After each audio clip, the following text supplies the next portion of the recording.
1절에서 9절까지의 말씀, 누가복음 16장 1절에서 9절까지의 말씀, 우리 한 목소리로 같이 읽겠습니다. 예수께서 제자들에게도 말씀하셨다. 어떤 부자가 있었는데 그는 청지기 하나를 두었다. 그는 이 청지기가 자기 재산을 낭비한다고 하는 소문을 듣고서 그를 불러놓고 말하였다. 자네를 두고 말하는 것이 들리는데 어찌 된 일인가? 자네가 맡아보던 청지기 일을 정리하게. 이제부터 자네는 그 일을 볼 수 없네. 그러자 그 청지기는 속으로 말하였다. 주인이 내게서 청지기 직분을 빼앗으려 하니 어떻게 하면 좋을까? 땅을 파자니 힘이 없고 빌어먹자니 낯이 부끄럽구나. 옳지, 내가 무엇을 해야 할지 알겠다. 내가 청지기의 자리에서 떨려날 때에 사람들이 나를 자기네 집으로 맞아들이도록 조치해 놓아야지. 그래서 그는 자기 주인에게 빚진 사람들을 하나씩 불러다가 첫째 사람에게 당신이 내 주인에게 진 빚이 얼마요? 하고 물었다. 그 사람이 기름 100마리요 하고 대답하니 청지기는 그에게 자, 이것이 당신의 빚 문서요. 어서 앉아서 50마리라고 적으시오 하고 말하였다. 그리고 다른 사람에게 묻기를 당신의 빚은 얼마요? 하였다. 그 사람이 밀 100섬이요 하고 대답하니 청지기가 그에게 말하기를 자, 이것이 당신의 빚 문서요. 받아서 80섬이라고 적으시오 하였다. 주인은 그 불의한 청지기를 칭찬하였다. 그가 슬기롭게 대처하였기 때문이다. 이 세상의 자녀들이 자기네끼리 거래하는 데는 빛의 자녀들보다 더 슬기롭다. 그러므로 내가 너희에게 말한다. 불의한 재물로 친구를 사귀어라. 그래서 그 재물이 없어질 때에 그들이 너희를 영원한 처소로 맞아들이게 하여라. 아멘. 자, 오늘 설교의 제목이 있을 때 잘해입니다. 우리가 있을 때 잘해야 합니다. 누가복음 16장에는 두 개의 이야기가 나오는데요. 오늘 우리가 읽은 본문은 누가복음에서 사실 해석하기가 가장 어렵다고 하는 본문입니다. 이게 도대체 무슨 말인가 좀 상식에 벗어나는 것 같은 그런 말씀이라서 그렇습니다. 근데 우리가 왜 혼란스러워하냐면요, 이 비유에 대해서 정확한 인식이 없어서 그런 것입니다. 여러분, 비유는 비유입니다. 그러니까 너무 지나치게 비유를 가지고 그 안에서 모든 것을 다 해석하려고 하면은 곤란합니다. 자, 예를 들어서 쓰나미처럼 밀려오는 파도를 보면서 태산 같다 이렇게 표현을 했다고 한번 가정을 해보세요. 참 파도가 태산과 같다 이렇게 표현했다면 그 말은 파도가 엄청나게 높다는 것을 비유적으로 강조하고 표현한 것입니다. 자, 그러면 그렇게 크게 느껴졌구나, 엄청난 규모의 파도가 밀려왔구나, 그렇게 큰 파도를 맞이하는 그런 감정이었구나, 이런 정도로 이해하면 되는데 우리 현대인들은 이걸 연구하려고 합니다. 산이 뭐냐, 또 몇 미터쯤 되었을까, 이게 산이라면 동네 야산일까, 에베레스트 산일까, 이런 걸 연구하고 있단 말이죠. 이거는 애초부터 접근이 잘못된 것입니다. 예수님께서 이 말씀을 주실 때에는 그냥 그 말씀의 요지, 말씀의 핵심이 분명한 겁니다. 있을 때 잘해, 이 말씀입니다. 그래서 그걸 어떻게 하느냐, 16장 전체를 보면 그걸 알 수가 있습니다. 자, 16장 전체가 있을 때 잘하라는 말씀입니다. 그래서 앞부분에서는 불의한 청지기의 비유가 나오고 뒤에는 부자와 거지 나사로의 이야기가 나오잖아요. 불의한 청지기의 비유는 난해하고 거지 나사로의 이야기는 코믹합니다. 근데 공통점은 분명합니다. 있을 때 잘해야 한다는 것입니다. 자, 부자가 지옥에 가서 목이 너무 말랐어요. 근데 거지 나사로는 아주 좋은 곳에 있거든요. 그러니까 아브라함에게 부탁을 하는 겁니다. 저 거지 나사로에게 시켜서 제 입에 물 한 방울만 떨어뜨려 달라고, 너무 목이 마르다고. 그때 아브라함이 이렇게 말을 하죠. 25절과 26절 말씀 우리 같이 읽겠습니다. 25절과 26절 시작. 그러나 아브라함이 말하였다. 얘야 되돌아보아라. 내가 살아있을 동안에 너는 온갖 호사를 다 누렸지만 나사로는 온갖 괴로움을 다 겪었다. 그래서 그는 지금 여기서 위로를 받고 너는 고통을 받는다. 그뿐만 아니라 우리와 너희 사이에는 큰 구렁텅이가 하러 놓여 있어서 여기에서 너희에게로 건너가고자 해도 갈 수 없고 거기에서 우리에게로 건너올 수도 없다. 자, 무슨 말이에요? 있을 때 잘해야 한다는 겁니다. 기회가 있을 때 놓치지 말았어야 한다는 것입니다. 부자는 살아생전에 온갖 호사를 다 누렸었습니다. 추측컨대 모든 것을 다 가지고 있어서 하나님도 필요 없고 자기만 즐기면 살면 된다고 생각하면서 살았던가 봅니다. 반면에 거지는 온갖 괴로움을 당하고 힘겨운 삶을 살았지만 그 와중에도 하나님을 소망으로 삼고 살았던 것 같습니다. 여기에서 부자는 지옥에 가고 또 가난하면 천국에 간다 이런 말을 하고자 하는 게 아니잖아요. 성경에서 부자라고 하는 말이 함축하고 있는 의미가 있습니다. 하나님 없이도 살 수 있다, 이런 마음을 가진 사람. 성경에서 가난한 자가 함축하고 있는 의미가 있죠. 자, 그러니까 하나님이 없으면 저는 소망이 없습니다 라는 이 가난한 자의 심정, 마음이 가난한 자는 복이 있나니, 바로 이 가난한 자의 심정, 그 말씀의 의미를 지금 내포하고 있는 것입니다. 그래서 부자에게 목숨이 붙어 있었을 때 하나님을 의지하고 하나님을 갈망하는 그런 마음으로 살았더라면 자기 혼자만 배불리지는 못했을 것입니다. 있을 때 잘해야 했었습니다. 근데 그렇게 하지 않았던 거죠. 너무 늦었다는 것입니다. 불의한 청지기의 이야기도 마찬가지입니다. 아주 못돼 먹은 청지기가 있었습니다.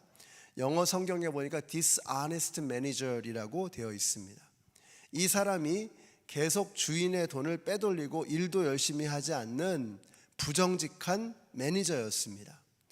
꼬리가 길면 밟히는 법이죠. 결국 주인에게 발각이 되었습니다. 주인이 며칠까지 그만두라고 노티스를 줬죠. 그 사이에 이 불의한 청지기가 어떻게 해요? 자기에게 주어진 며칠 동안에 자기에게 주어진 권한을 가지고 자기가 평소에 관리하던 클라이언트들과 딜을 하기 시작하는 겁니다. 기름 100마를 빚진 사람에게는 50으로 감해주고 밀 100선 빚진 사람에게는 80으로 감해주고. 자, 그런데 주인이 이걸 칭찬하는 거예요. 우리가 이걸 경제적인 면에서 혹은 윤리적인 면에서 이야기를 한다 그러면 여기서 아무것도 볼 수가 없습니다. 근데 예수님이 이 비유를 통해서 말씀하시고자 하는 그 핵심이 뭐냐? 있을 때 잘해야 한다는 겁니다. 그래서 이 불의한 청지기가 칭찬을 받았던 이유는 있을 때 잘했던 겁니다. 권한이 있을 때, 자기가 뭔가 사용할 수 있는 힘이 있을 때, 자기에게 어떤 기회가 주어져 있을 때, 아직 시간이 남아 있을 때 그때 살 길을 찾아야 한다라고 하는 이 메시지를 전하고자 하는 거예요. 그 시간은 갈수록 줄어들고 그 기회는 조만간 상실되어질 것입니다. 그때를 대비하라는 겁니다. 그때를 준비하라는 것입니다. 그러니까 지금 예수님이 하신 말씀의 의미가 그런 의미에서 이해가 되시죠? 불의한 청지기의 비유가 누가복음에서 가장 이해하기 어려운 말씀이긴 하지만 이 의미를 생각한다 그러면 있을 때 잘해야 하겠구나. 우리에게 숨이 붙어 있을 때, 우리에게 호흡이 남아 있을 때, 우리에게 아직 기회가 있을 때, 시간이 있을 때, 주어진 권한과 자원이 있을 때, 그때 미래를 대비해야 한다. 이 관점에서 보면 이 말씀은 너무나 시기적절하고 파워풀한 것입니다. 모든 일을 멈추고 주님의 판단 앞에 서게 될 그날을 우리가 준비해야 한다라고 하는 것입니다. 바리새인들과 서기관들에게는 부자와 나사로의 이야기를 들려주셨습니다. 지옥 가지 말고 천국에 가라는 겁니다. 후회도 소용없다, 울어도 소용없다. 지금 너에게 있는 자원, 물질, 실력, 재능, 이 모든 것들을 헛되이 낭비하지 말고 하나님의 나라를 위해서 사용해야 한다. 너희는 이 세상이 영원할 것처럼 어리석게 살지만 아니라는 것입니다. 곧 아무것도 할 수 없는 그날이 다가온다. 그러니까 있을 때 잘해 라고 바리새인들과 서기관들에게 부자와 나사로의 이야기를 들려주면서 이 말씀을 하시는 거예요. 자, 그래서 제자들에게는 불의한 청지기의 비유를 들려주셨고 바리새인들과 서기관들에게는 부자와 나사로의 이야기를 들려주셨습니다. 그래서 약간 강조점이 다른 것 같지만 제자들에게 그리고 바리새인들과 서기관들에게 결국은 있을 때 잘해야 한다. 너희에게 호흡이 남아 있을 때, 너희에게 권한이 주어져 있을 때 그때 잘하라는 거예요. 그래서 제자들에게는 불의한 청지기의 비유, 이미 권한을 가지고 있잖아요. 아직 시간이 얼마 없지만, 이제 시간이 얼마 남지 않았지만 아직 시간이 남아있는, 권한이 있는 이 사람, 이 청지기의 이야기를 하면서 제자들에게는 이미 너희가 이제 제자의 길로 들어섰으니 그 남은 시간을 낭비하지 말고 잘 활용해야 한다. 그리고 부자와 나사로의 이야기를 들려준 이 바리새인들과 서기관들, 너희가 부자의 자리에 남아있으면 안 되고 이제는 가난한 자의 마음으로 겸손하게 하나님 앞에 나와야 한다라고 하는 이 이야기, 부자와 나사로의 이야기를 들려주시면서 너희들 지옥 가지 말고 천국으로 가는 천국 백성이 되려면 가난한 자의 마음으로 돌아와야 해 라고 말하면서 들려주시는 겁니다. 있을 때, 시간이 있을 때, 너에게 돌이킬 기회가 있을 때 잘해야 한다라고 말씀하고 있는 것입니다. 그렇다면 누가복음 16장 전체를 우리의 삶에 비유해 보아야 하죠. 적용해 봐야죠. 우리 중에서 아직까지 예수님을 영접하지 못하고 예수님을 내 삶의 중심으로 모셔드리지 못한 사람이라면 여전히 부자로 살아가고 있는 것입니다. 이제 곧 지옥불에 떨어져서 아브라함에게 내 입술에 물 한 방울이라도 죽여달라고 이렇게 사정사정해야만 하는 불쌍한 영혼, 지옥불에 떨어진 영혼, 그런 영혼이 될 수밖에 없는 거예요. 돌이켜야 합니다. 마음이 가난해져서 하나님이 아니면 살 수 없습니다 라고 하는 이 가난한 자의 마음으로 돌아와야 한다라고 말씀하고 있는 것입니다. 우리 중에서 청지기로 이미 우리에게 주어져 있는 직분을 가지고 주님의 일을 감당하고 있는 일꾼들이 있습니다. 지난주에 우리 재직들이 뽑혔죠. 우리 재직들, 교회 집사님들, 또 우리 장로님들, 목자들, 우리 목회자들, 우리가 불의한 청지기의 비유에 귀를 기울여야 합니다. 우리에게 주어져 있는 시간이 얼마 남지 않았어요. 이제라도 정신 차리고 하나님 앞에 충성스럽게 나아가서 후회하지 않도록, 그래서 남겨져 있는 이 시간, 우리에게 주어져 있는 이 자원을 가지고, 이 시간을 가지고 충성스럽게 일하라고 그렇게 말씀하고 있는 거예요. 어느 쪽이든 우리가 둘 중에 하나는 걸리겠죠. 그래서 오늘 이 말씀을 통해서 여러분, 우리가 후회하지 않을, 조만간 우리가 더 이상 섬길 수 없는 그때가 옵니다. 우리의 육신의 힘이 다해져 가고 더 이상 걸을 수도 없는, 더 이상 뭘 할 수도 없는 그때가 다가와요. 그때 후회하지 않도록 우리 사랑하는 재직들, 우리 집사님들, 장로님들, 우리 목자님들, 우리가 섬길 수 있는 기회가 있을 때 한번 멋지게 한번 섬겨보는 겁니다. 우리에게 주어져 있는 그 시간과 자원을 가지고 최선을 다하는 거예요. 아직까지 예수님을 영접하지 못하고 구원의 확신이 없고 오늘 죽으면 내가 어떻게 될까 부들부들 떨고 있는 분들, 예수를 그리스도로 확실하게 영접하고 부자로 지옥 가지 마시고 가난한 자의 심령이 되어서 하나님 나라를 향해서 나아갈 수 있는 우리 모두가 되어야 하겠습니다. 그래서 여러분이 어떤 형편과 처지에 있든지 간에 하여튼 있을 때 잘하십시다. 있을 때 잘해서 시간이 주어져 있을 때, 자원이 남아 있을 때, 아직 건강이 남아 있을 때, 그때 우리가 우리의 예수님을 우리의 삶의 주인으로 모시고 우리 주님 나라를 위해서 충성스럽게 일할 수 있는 우리 모두가 되시기를 예수님의 이름으로 축원합니다. 우리 같이 한번 기도하겠습니다. 오늘 기도하실 때 이번 부흥회를 위해서 기도하겠습니다. 특별히 우리 허봉기 목사님 건강하시도록 영적으로 충만하신 상태로, 정말 강건한 상태로 우리 가운데 오셔서 하나님께서 우리에게 들려주시고자 하는 그 말씀, 우리 허 목사님을 통해서 담대하게 힘있게 선포될 수 있도록 우리 위해서 기도하겠습니다. 또 우리 성도님들 오셔서 가난한 자의 마음으로, 그리고 우리가 정말 주님 충성스럽게 남은 여생을 주님 앞에 드리기를 원합니다 하는 이런 마음으로 나올 수 있도록 우리 같이 합심해서 통성으로 기도하겠습니다. 아버지 하나님 감사합니다. 이번에 부흥회를 위해서 기도합니다. 하나님, 우리 부흥회를 통해서 저희들의 삶이, 우리의 심령이, 우리의 마음이 다시 한번 부흥되어지기를 원합니다. 우리의 마음이 주님을 향해 나아가기를 원합니다. 하나님 나라를 향해서 다시 힘차게 일어서 달려나가는 저희들이 될 수 있도록 근본의 부흥 집회를 통해서 말씀하여 주시고 저희들에게 감동하여 주시고, 이제 우리가 일어나서 하나님의 나라를 향해서 멋지게 힘차게 나아가는 우리 모든 성도님들이 되어질 수 있도록 주님 역사하여 주시기를 간절히 원합니다. 아버지 하나님, 저희가 예수를 그리스도로 분명하게 영접하고 이제 제자의 길을 걸어가기를 원합니다. 아직까지 예수님을 알지 못하고 있는 심령이 있다면 예수를 영접함으로 가난한 자의 마음이 되어져서 주님을 받아들이고 그분 앞에 무릎 꿇을 수 있는 아버지 하나님 가난한 자의 심령을 회복하게 하여 주시옵소서.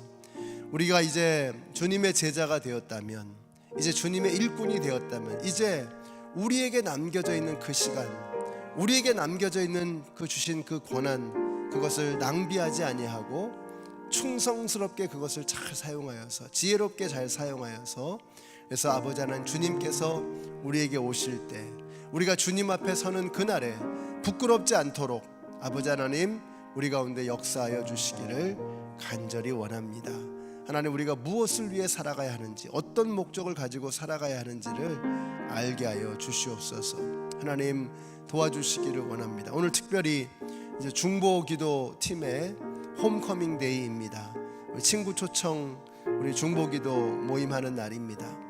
아버지 하나님, 오늘 중보기도를 통해서 다시 한번 우리 교회 중보기도에 불을 붙여주시고 은혜가 넘쳐나게 하여 주시고, 다른 이들을 위해서 기도하는 그 기도의 정성을 주님께서 기쁘게 받아주시기를 간절히 원합니다. 하나님 감사합니다. 오늘 누가복음 16장의 말씀을 통해서 우리가 아직 예수님을 주님으로, 삶의 구주로 영접하지 못했다면 가난한 자의 심정이 되어 예수님을 마음의 중심에 모시게 하여 주시옵소서. 이미 예수님을 모시고 청지기로 우리 주님의 일꾼으로 살아가는 우리 성도님들이 계신다면 그들은 남겨져 있는 시간, 그 남겨져 있는 자원과 기회를 헛되이 낭비하지 않으고 우리가 조만간 주님 앞에 서게 될 텐데, 그 주님 앞에 서게 되는 그날에 부끄럽지 않도록, 주님 앞에 책망받지 않도록 우리에게 주어지는 이 시간을 값지게 멋지게 사용하는 저희들 모두가 되게 하여 주시옵소서. 특별히 오늘 중보기도 팀이 함께 모여서 다시 한번 힘을 모아서 기도하기를 원하는 그런 특별한 날입니다. 우리 중보기도 팀원들 축복하여 주시고 주님 앞에 부르짖어 기도할 때마다 저들의 기도가 하나님 나라에 상달되어지고 응답되어지는 놀라운 역사를 경험하는 저들이 되게 하여 주시옵소서. 예수님의 이름으로 기도드렸습니다. 아멘. 하늘에 계신 우리 아버지여, 이름이 거룩히 여김을 받으시오며 나라의 임하옵시며 뜻이 하늘에서 이룬 것 같이 땅에서도 이루어지이다. 오늘날 우리에게 일용할 양식을 주옵시고 우리가 우리에게 죄 지은 자를 사하여 준 것 같이 우리 죄를 사하여 주옵시고 우리를 시험에 들게 하지 마옵시고 다만 악에서 구하옵소서. 나라와 권세와 영광이 아버지께 영원히 있사옵나이다. 아멘.